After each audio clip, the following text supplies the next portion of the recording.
Season 3, Episode 26, The Best of Both Worlds, Part 1. So here we go.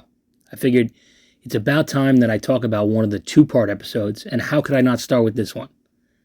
It's an essential Star Trek episode. It's without question the most pivotal Next Generation episode, and it's easily one of the best episodes of Star Trek of all time. It is the episode that officially makes the Borg a serious ongoing threat. It's the episode where Picard gets assimilated, of course, and becomes Locutus. And it's so good that I'm a little worried that I won't have enough things to joke about to make this somewhat entertaining.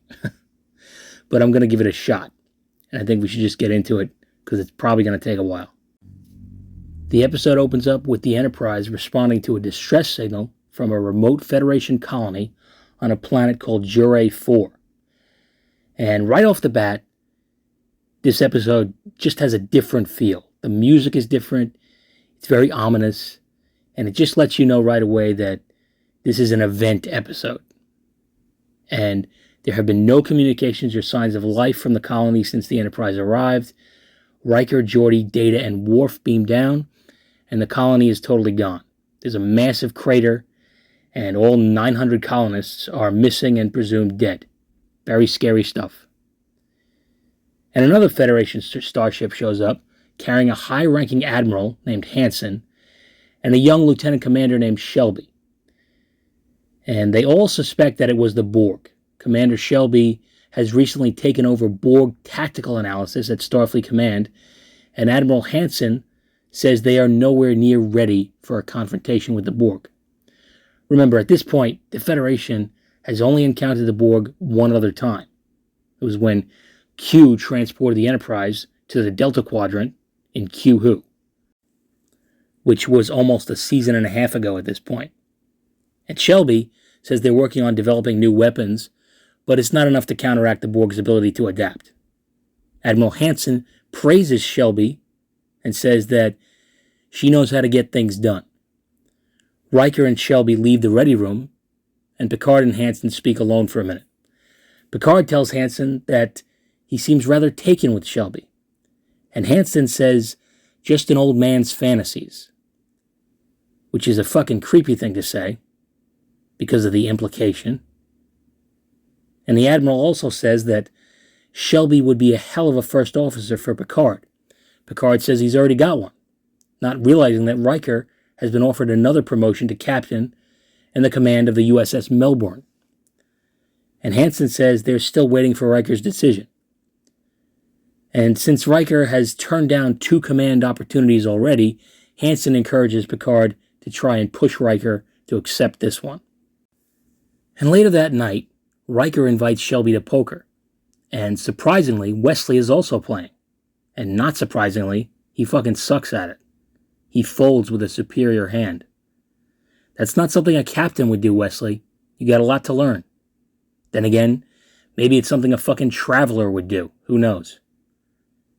And Riker ends up bluffing everybody except Shelby, who calls and wins the pot, much to Riker's chagrin.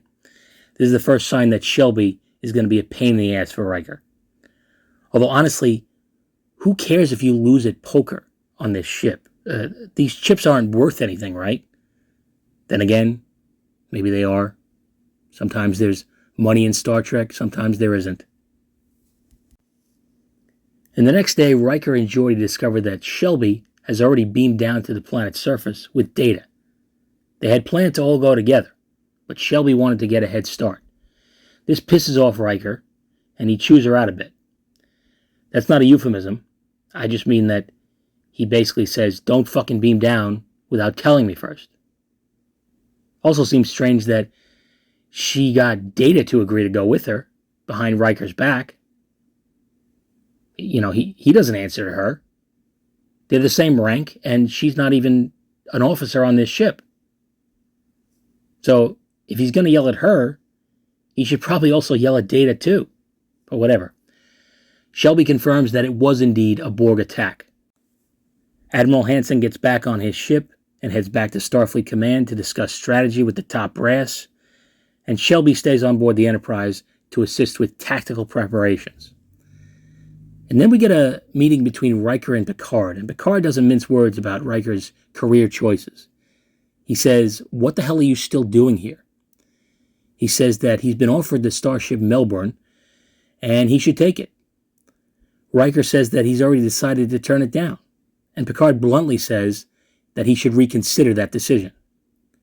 He says Starfleet needs good captains right now, and he's ready to take command. So, Riker sits down with Troy in 10 Forward to talk about this whole thing. He doesn't seem to know what's holding him back. He also says he's sacrificed a lot to get this far in his career. And he makes a subtle gesture towards Deanna, implying that their relationship was one of the things he sacrificed, which it was. And he asks if he's wrong to want to stay on the Enterprise. And like a typical counselor, she answers his question with a question. She asks, "What do you think?" And Riker feels he's lost something. He sees the kind of officer he used to be when he looks at Commander Shelby. And Troy says he seems comfortable and happy on the Enterprise, and he just needs to figure out what he really wants. It's a good scene, good insight into the mind of Commander Riker. But it also doesn't hit you over the head with what exactly he's feeling. And in engineering, Shelby predicts that a Borg ship could continue to function effectively even if 78% of it were inoperable, which is fucking insane. But the Borg are insane, so it makes sense. And Shelby continues to butt heads with Riker. He says they need to rest if they're going to be going into battle against the Borg, and Shelby wants to continue working. Riker's very frustrated, like irrationally frustrated. And I think that's mostly because, as I've said, Riker has like three main emotions: happy, angry, and horny. And right now he's angry. And shortly after that, Admiral Hansen contacts the Enterprise. He says they received another distress signal, this time from Starbase 157. They reported being attacked by a cube-shaped ship. And Starfleet hasn't heard anything since that message. So it's obviously the Borg. I mean, the Borg are the only crew in town that ride around in cubes. I mean, they love symmetrical shapes. And of course, the Enterprise is the closest ship in range. And when I say the closest, I mean it. The Enterprise is just over an hour away from Starbase 157, while every other Federation starship is at least 6 days away. 6 days. How could Federation starships be 6 days away from anything in Federation space? I don't think we're talking about a deep space station like Deep Space Nine, which is located kind of outside Federation space. Or maybe we are. I don't know. And if I'm in command of the Enterprise right now, the first thing I'm doing before heading into a confrontation with the Borg is putting all the stupid kids and families in the escape pods and dropping them off on the nearest habitable planet, along with some non-essential Starfleet personnel that'll watch over them until this is resolved. It's fucking insane that they have families on board, especially during Borg times. But whatever. And on their approach, they encounter the Borg ship. Worf says the captain is being hailed. This happens a couple of times throughout the series, where the captain is specifically getting hailed by an alien ship or entity. It's fucking weird. And the Borg want Picard to surrender himself. They refuse, obviously, so the Borg lock them in a tractor beam, and it's fucking things up on the ship. And Geordi has a chance to roll under the closing door again. And he waited an unnecessary amount of time before leaving. He clearly could have just lowered his head and walked briskly out the door, but he decided to Indiana Jones that shit. And on the bridge, Shelby tells Data to fluctuate phaser resonance frequencies, which will disrupt their ability to adapt. It works. They are able to destroy the tractor beam and escape. Although I don't know why she's not telling Worf to do this. He's the one in charge of the weapons. But whatever. Geordi reports that there are 11 dead and 8 still unaccounted for, which is kind of nuts. Didn't seem like the attack was that severe. I mean, it was a tractor beam, for fuck's sake. And the Enterprise hides in something called the Pulsar Nebula, which will apparently disrupt sensors. It's a very Wrath of Khan strategy. I mean, this is right out of Wrath of Khan. And Picard pushes Shelby out of the way, as if to say, yeah, good job, but maybe get the fuck out of the way because I like to stand here. I'm the captain, and I have a lot of spots, and this is one of my spots. So find your own spot, is basically what he's saying right here.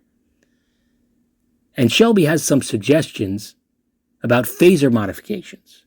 She also wants to separate the saucer section to use as a diversion and a secondary target when the inevitable confrontation happens, which I always thought was dumb. Using the saucer separation during a battle never made any sense to me on any level.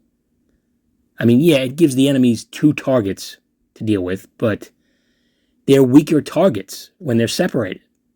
The Enterprise is stronger when the saucer is attached than when it isn't. And this is a silly example, but it's like if the fucking Megazord from Power Rangers separated into individual Zords, or whatever the fuck you call them, to give them some kind of tactical advantage, even though it's well established that it's much stronger as a unit. Doesn't make much sense to me. And it turns out that I'm not the only one who doesn't like it. Riker also doesn't like it. But he probably doesn't like it just because Shelby is the one who said it. It's getting to the point where he's just scowling every time she opens her fucking mouth. So she decides to bring her suggestions directly to the captain. And I don't know why he's not in on these little meetings anyway. Like, he should have heard her say this from the start, but he wasn't there. I guess he's got a lot of Earl Grey to drink or some shit. And the captain also agrees with Riker that this is no time to be separating the saucer. But he wants to put a pin in it for now and use it as a fallback plan. And Riker doesn't like that this happened. He doesn't like that Shelby went over his head. You do an end run around me again, I'll snap you back so hard you'll think you're a first-year cadet again. May I speak frankly, sir? By all means. You're in my way. Really? How terrible for you. All you know how to do is play it safe. Ugh. I mean, why don't you two just fuck and get it over with at this point? Hey! What's the matter with you? Don't you two see that you're in love with each other? Okay, I'm joking, obviously. I really just wanted an excuse to use that Seinfeld clip for some reason. And I think both of them are kind of unlikable at this point. I understand the rivalry. Shelby is ambitious and wants to be the best she can be, and Riker feels like he's being replaced by this younger, fiery officer who reminds him of himself when he was on the way up. But this is no time for a proverbial dick measuring contest. It's no time for a literal one either. You're facing potential annihilation. Stay fuck-used. You will learn to obey me, follow protocol, and stay fuck-used at all times. Anyway, Picard makes a captain's log, and he says there's no explanation for the Borg's interest in him or the ship. And unfortunately, even when we get an explanation, it's not very satisfying. Not in the part 2 of this episode, and not in Star Trek First Contact. I love First Contact, but there are some issues with the Borg Queen in that movie, but we'll get to that when we get to that. And suddenly the Nebula starts having a case of diarrhea. There's some kind of rumbling thunderstorm, and it's damaging the shields. Kind of inconvenient. So they have to leave. And they go right past the fucking Borg cube.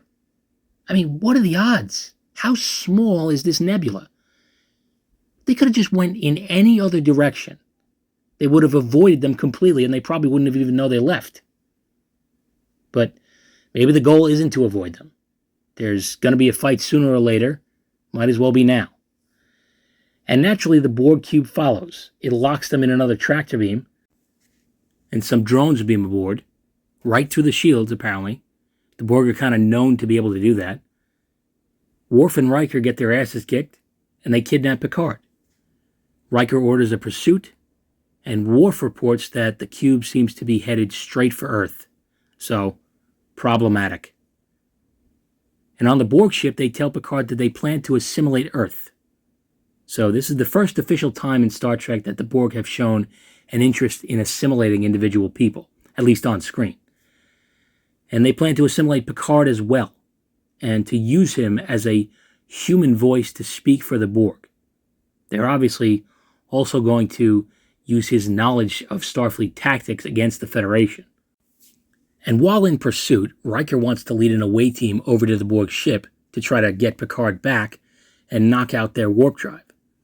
And he normally would, but now that he's effectively the captain, Troy convinces him to allow Shelby to lead the away team instead.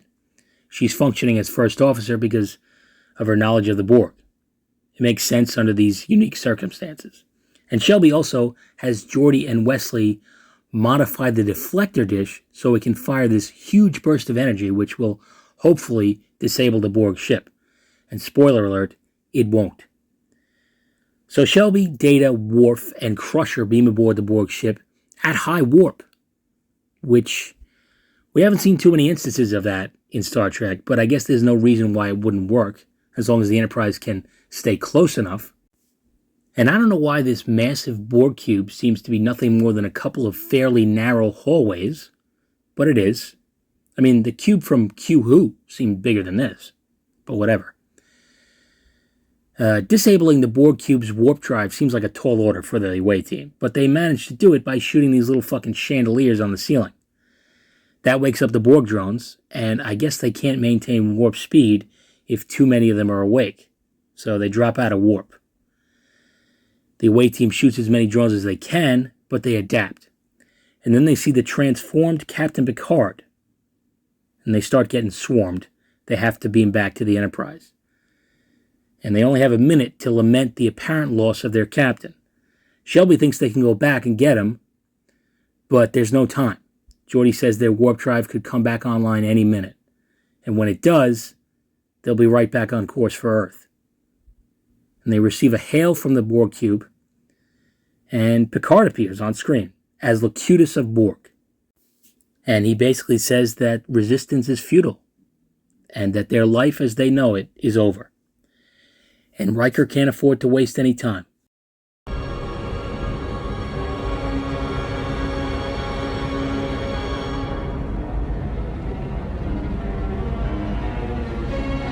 Mr. Worf. Fire.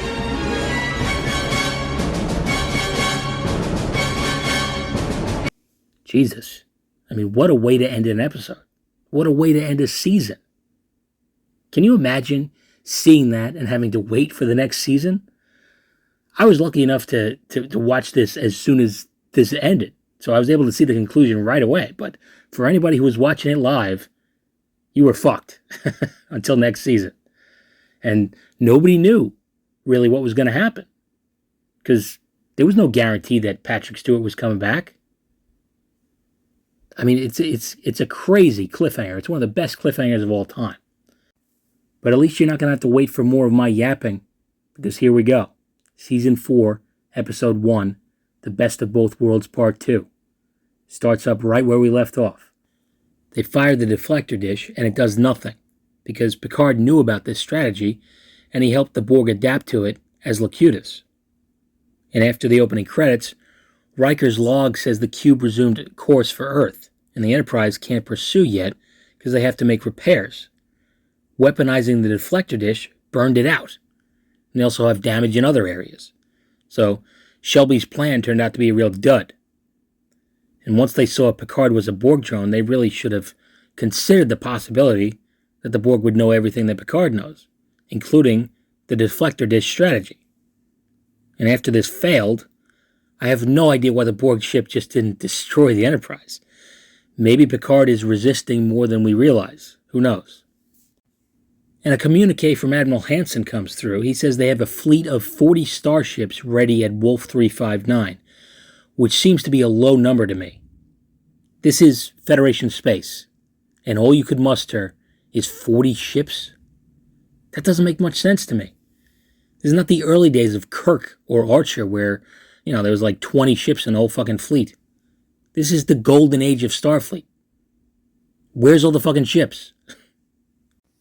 But Hansen also says the Klingons are sending some ships, which is nice of them. And he says they've even thought about opening communications with the Romulans and asking them for help. Well, make up your mind. The clock is ticking. Either ask them for help or don't. But this is no time to be mulling it over. In any case, the Enterprise won't be able to make it to Wolf 359 until they finish repairs, obviously. And Riker has been promoted to captain of the Enterprise. And then we see Picard as Locutus on the Borg ship. He's getting his oil changed, or his tires rotated or some shit. And a single tear rolls down his cheek, which pisses me off now, because Star Trek Picard Season 2 tries to establish that it feels good to be a Borg. Doesn't look like it feels good to me. And feel free to check out my rants about that if you haven't already. And Riker and Worf are in the turbo lift discussing tactics. We're no longer just fighting the Borg. We're fighting the life experience they've stolen from Captain Picard. Now, how the hell do we defeat an enemy that knows us better than we know ourselves? The Borg have neither honor nor courage. That is our greatest advantage. I hope it's enough. Is that really an advantage, Worf? Because if they don't have any honor, they aren't going to be hindered by the supposed rules of war. And if they don't have any courage, I guess that could be a problem for them, but it also means they aren't going to take any unnecessary risks. Seems more like advantage Borg than advantage Enterprise. But whatever. Worf is Worf. And they get another message from Admiral Hansen. He seems to be right in the middle of the battle at Wolf 359, and it's not going well. The message cuts out before he can say anything of value, and it's not looking good. And once repairs are finally complete, the Enterprise makes its way to Wolf 359. And Riker reluctantly makes Shelby officially his first officer. Under most circumstances, when the captain is lost, Data would become Riker's first officer. But these are not most circumstances, and Shelby is better suited for the job, at least right now. And Riker is in the ready room. He's doubting himself. And Guinan walks in, almost as though she could sense his doubts all the way from 10 forward. Sometimes I don't know who the Betazoid counselor is on this ship. Is it Troy? Or is it Guinan? And Guinan gives him a pep talk and says he has to let Picard go. It's the only way to beat him, and it's the only way to save him. Good chat, Guinan. Very helpful. They arrive at Wolf 359, and it's a graveyard. There's dead Starfleet ships everywhere, including the Melbourne, the ship that could have been Riker's first command. And it's safe to assume that Admiral Hansen didn't make it. Tragic. Although there were survivors of this battle, we'll eventually learn that Commander Benjamin Sisko was in this battle when he was the first officer on the USS Saratoga. And he and his son Jake managed to escape with a handful of others. Which is good, because we wouldn't have a Deep Space Nine otherwise. Anyway, Riker wants to use Shelby's plan to separate the saucer section once they encounter the Borg. Shelby reminds him that Picard had been briefed on that strategy, so he'll know to expect it, and Riker says he's counting on it. He seems to have some tricks up his sleeve. And when they approach the cube, Riker hails them. He speaks to Locutus, and he says he wants to discuss terms of their surrender, which is just a delay tactic on Riker's part, and that should be blatantly obvious to Locutus and every other nerdy Star Trek fan out there, because Riker is clearly standing on the Enterprise's battle bridge, which is basically the secondary bridge located in the drive section of the Enterprise. So that should be Locutus's first question. Hey, what are you planning over there, number one? You got some tricks? You gonna try to do a sneaky? But he doesn't say anything like that. And during their conversation, they were able to pinpoint the source of Locutus's transmission on the cube. So that's pretty convenient. And once the palaver is over, Riker goes to Red Alert. He separates the saucer section with him in command of the drive section and Shelby in command of the saucer section. He also sends Data and Worf in a shuttlecraft over to the Borg cube, and they make it through their shields so they can beam aboard from the shuttle. It's very complicated. And it once again looks like there's about 17 Borg drones on this massive cube. They locate Picard. Worf wrestles with him for a bit, and Data knocks him out. And they beam back to the shuttle, and the Enterprise beams all three of them aboard before the cube destroys the shuttle. So this is a pretty hilarious fuck-up by Locutus and the Borg. How did this happen? They just destroyed a whole fleet of starships. But somehow, they struggled against a shuttlecraft and a chopped-in-half Starship Enterprise. Doesn't make much sense to me. And the Borg ship continues to Earth without Locutus. I have no idea why they didn't just destroy the Enterprise here. As we'll soon see, Locutus is about to become a major liability for them. So you'd think that they would have no choice but to destroy the Enterprise, but they don't. They just don't. And in sickbay, they revive Locutus. And I have no idea why the Borg used this kind of Batman body armor that has fake abs on it. That doesn't seem like a very Borg thing to do. Are we supposed to be convinced that the Borg do a lot of ab crunches in their spare time? I guess so. In any case, Locutus points his little fucking can opener at Worf, and he starts running his mouth. You will become one with the Borg. You will all become one with the Borg. I gotta be honest, Locutus, you're not selling me on it. He also says that Data is a primitive android that will be obsolete in the New Order, which is funny because Data seems to always be vastly superior to any Borg drone. In First Contact, he took out like 30 of them by himself. But anyway, they're not exactly sure how to separate Picard from the collective, but Data has a wacky idea. They knock Locutus out and take him to Data's lab. Shortly after that, we find out the Borg have reached the solar system, our solar system. They've dropped out of warp and will reach Earth in 27 minutes at sublight speed. The Enterprise won't be there for another 42 minutes, so it's a problem. Although I don't know why Star Trek does this from time to time. They apparently don't like to use warp speed inside of a solar system. Sometimes they do, sometimes they don't.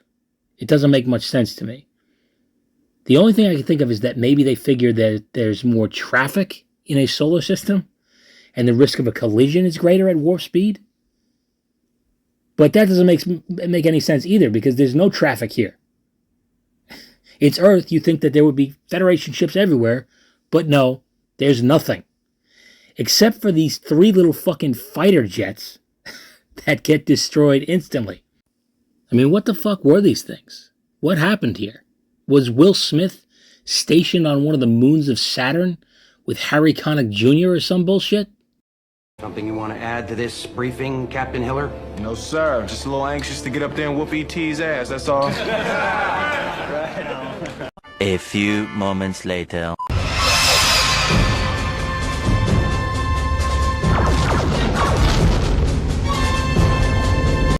Anyway, once again, I'm getting off track. Data plugs his brain into Picard's brain, as you do. And I don't know why Picard has to be naked for this, but he is. He's just naked. And Data asks Troy to keep her empathic brain on its toes so she can sense if Picard's emotions come back around, which is a big ask. I mean, to be relying on Troy's senses at this point is a tall order. Her empathic abilities love to go in and out. And there's a lot of techno jargon. I mean, a lot. Data has gained access to the Borg's subspace signals, which is basically how the Borg communicate with each other over long distances. And Data is processing. And his Christmas tree brain is flipping the fuck out. They make progress, but Locutus wakes up and tries to escape. But luckily, the primitive, obsolete android is standing right there, and he takes away his little fucking can opener. And now it seems Picard is coming around. He has some control again. And this causes havoc on the Borg cube. They're panicking. Well, as much as Borg drones are capable of panicking. And Shelby says the Borg operate as a single mind, meaning that if they can input a command from Locutus's Borg brain, they will follow it. But Data is having trouble doing this. Seems like he's basically encountered the Borg equivalent of a firewall or Norton antivirus or some shit, And it's horrible timing because the Borg ship is attacking the Enterprise. It's a real pickle. And Riker orders Wesley to plot a collision course with the cube, which no doubt made Worf super horny. He loves doing that shit. Perhaps today is a good day to die. Prepare for ramming speed! And in Data's lab, Picard starts speaking as Picard for the first time. He says sleep, which Data correctly interprets as a suggested course of action. And Riker is about to order Wesley to ram the cube at warp speed, which is a lot to put on a teenager. Let's be honest. Yeah, Wesley, I know that your Sweet 16 is coming up soon, but will you please kill us all when I give the order? Thanks. But before Riker can get the words out, Data calls the bridge and tells him to stand by. He says he's attempting to penetrate the Borg. No, really. I'm attempting to penetrate the Borg. Data actually says the word penetrate 3 times during this scene, with a naked Picard standing right in front of him, holding his hand. I don't know about you, but I'm enthralled. It's a very tense scene, and suddenly, when it seems like all hope is lost, the attack stops. Data explains that he put the Borg to sleep, as Picard suggested, and they are essentially in their regeneration cycle. Shelby beams aboard the cube to confirm this, and she discovers that the Borg ship is in some kind of self-destruct mode. She beams back to the Enterprise, and the cube explodes. And with the Borg gone, and the connection totally severed, Picard becomes lucid again. And he says he remembers everything, which is horrifying. And my first question would be, why did you take my fucking clothes off? Where's my fake abs? Give me that back, please. And the Enterprise needs more repairs, obviously. Shelby is leaving. She's been placed in charge of bolstering the fleet again. And Picard is back in command of the Enterprise already, which is a little shocking. I know it wasn't his fault. We know it wasn't his fault. But he did just destroy 40 Federation ships. You would think Starfleet would be a little bit more concerned about giving him command of the flagship again so soon. And even if we're 100% certain that he's no longer under Borg influence, is he mentally ready to return to active duty? Thankfully, the follow-up episode will explore this, and I'm looking forward to talking about that one. And of course, Riker is back to being a commander, and he's staying on the Enterprise, which is kind of nuts. 40 ships just got destroyed, which probably means that 40 captains are dead. So Starfleet is going to need some new captains. But they're not going to find one in Riker. He can't leave because he's the main character. And Shelby says her goodbyes to Riker and Picard, and this is the last time we see her. I know she's in the novels, but it would have been cool if they could have brought her back. She's a pretty cool character. And I think First Contact would have been a great spot for her to come back. That would have been perfect. But anyway, it holds on Picard as the episode comes to a close, and he's clearly fucked up from this experience, which he should be. So many times we see a traumatic event happen to a character in Star Trek, and they're just fine by the next episode. So it's kind of cool to see that this had a lasting effect on Picard, because it would. In any case, it's a great episode. It's one of the best ever. I think the first part is better than the second part. There are some issues with the second part. They kind of wrap things up too quickly and in a nice little bow. There's really no explanation for why the cube doesn't destroy the Enterprise when it has multiple opportunities to do so. And obviously, First Contact retcons this episode a little bit because they introduced the Borg Queen, and she's obviously not in this episode. But like I said, we'll get to that when we get to that. And let me know what you thought of Best of Both Worlds. Where do you stand on it? I mean, I've never met a Star Trek fan that didn't like it, so let me know what you think. And I think it's way past time I wrap this shit up.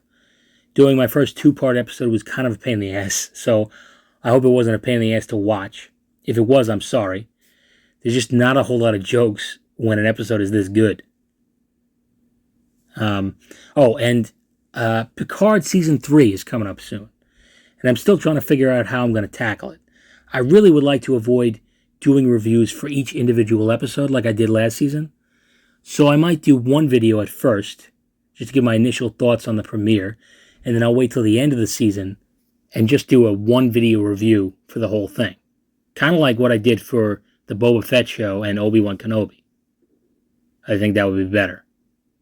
Because basically when it's a 10-episode movie, which this is, there's going to be a lot of speculation on my part about what's going to happen during each review. Although, if it's as predictable and silly as last season, that's probably still doable. But let me know how you think I should handle it. I appreciate any input you have. But I've yapped long enough for now. That's all I got. Until next time, take it easy.